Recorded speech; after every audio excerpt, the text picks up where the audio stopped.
La CNMP, fidèle à sa mission de concourir à la formation des acteurs de la commande publique et de diffuser des informations sur le système et réguler le secteur, a décidé d'organiser ce colloque international. Il vise à faciliter l'appropriation des enjeux qui résultent de l'efficacité des dépenses publiques, de la lutte contre la corruption et des impacts socio-économiques de la libre concurrence en matière de passation des marchés publics. Cet événement réunit des compétences transversales provenant des cadres des institutions nationales et internationales pour une compréhension raffinée de la question. À tous les employés de la CNMP, je renouvelle mes vœux de progrès et de rénovation institutionnelle pour ce 20e. Continuez à servir l'État avec la même ardeur, les mêmes enthousiasmes et professionnalisme qui vous caractérisent. Distingués participants, votre présence ici est un vibrant témoignage de votre attachement à la cause du progrès de notre cher et fier Haïti. Continuons à travailler ensemble dans l'unité pour le redressement national.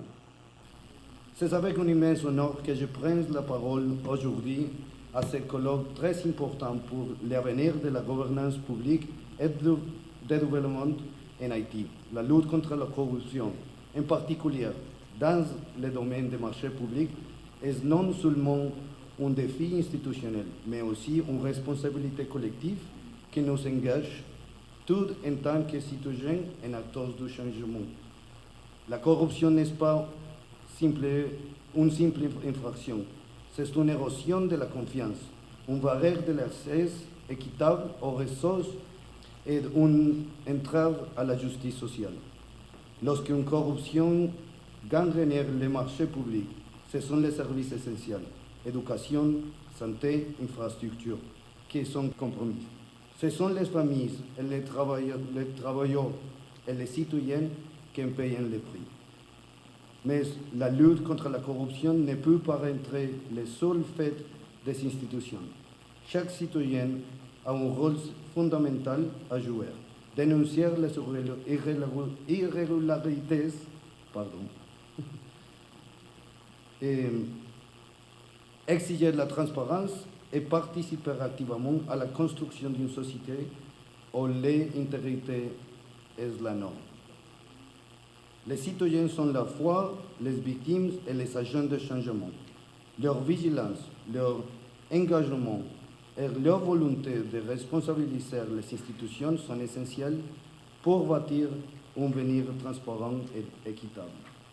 Les marchés publics, qui représentent une part significative des dépenses publiques, sont à la fois une opportunité et un défi.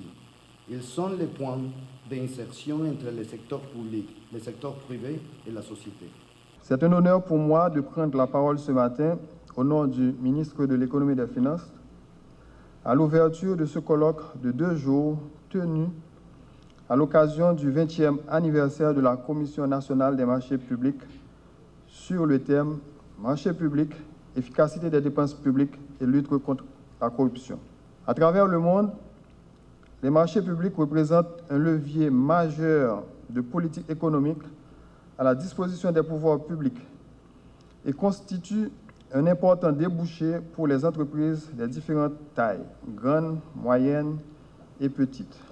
Au cours des dernières années, les dépenses de marchés publics en proportion du PIB ont significativement augmenté dans les pays de l'OCDE, passant de 11,8% du PIB en 2007 à 12,9% en 2021. Cette croissance s'explique notamment par l'augmentation globale des dépenses dues aux mesures de soutien économique mises en œuvre en réponse à la pandémie Covid-19.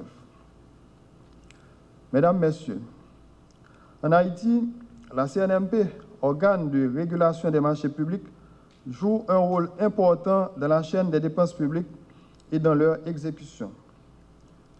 Toutefois, par manque de transparence et de publication des informations à temps, les marchés publics tardent à jouer leur rôle dans la dynamisation des PME, dans la création d'emplois et dans la relance de l'économie.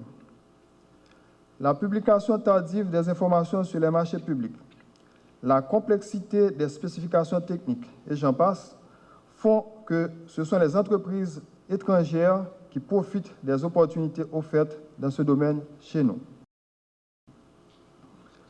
La détérioration de la situation sécuritaire depuis quelques années s'apparente à un séisme violent qui frappe l'économie en général et les entreprises en particulier. Pour paver la voie aux élections et contribuer à la relance de l'économie, le gouvernement de transition prend des dispositions pour répondre aux besoins urgents des personnes déplacées, procéder à un vaste programme d'assainissement dans les zones abandonnées et contrôlées par les gangs armés, faciliter le relèvement des entreprises victimes de vandalisme, réparer les tronçons de routes urbaines et interurbaines devenus impraticables depuis plusieurs années, réparer les infrastructures sanitaires et sécuritaires détruites, hôpitaux, écoles, universités, commissariats, prisons, etc. Face à cette situation, nous convenons mal que nos PME seront laissées de côté et ne vont que profiter que des miettes. Des dispositions sont en train d'être prises en vue de trouver les voies et moyens nécessaires pour renforcer les capacités de gestion administrative et financière de nos PME, simplifier les démarches administratives et contrer la lenteur habituelle qui en résulte, contourner les obstacles identifiés a priori en respectant les normes éthiques, exécuter les actions dans les délais raisonnables en anticipant les risques éventuels de perte de temps et en évitant les goulots d'étranglement.